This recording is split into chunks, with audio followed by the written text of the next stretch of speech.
မုံညင်းစေးနဲ့ဇီယာစေးတို့ကိုပိုးထဲထည့်ပြီးတော့မှအလဲလက်မီနဲ့ပူပေးထားမယ်။မုံညင်းစေးနဲ့ဇီယာစေးလေးတို့ဒီလိုဖြစ်မြည်ပြီးပေါက်လာရင်တော့နွေမုတ်ထဲချအနှဲငယ်မွေပြီးရင်မိဖို့ကဖဲအေးခံထားပါမယ်ရှင်။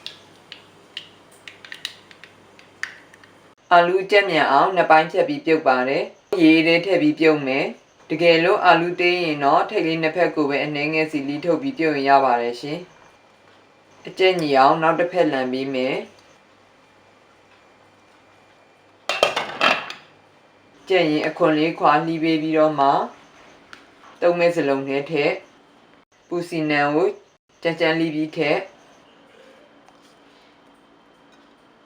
ကျက်သွန်နီကိုပပလှီးပြီးရေစစ်ပြီးထည့်ငါးငံပြာရေတံပရာရေ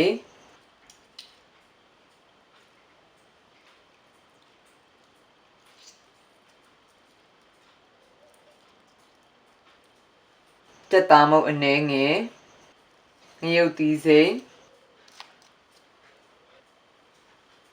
ဇီယာစေးမုံညင်းစေးစီကျက်တို့ကိုထည့်ပြီး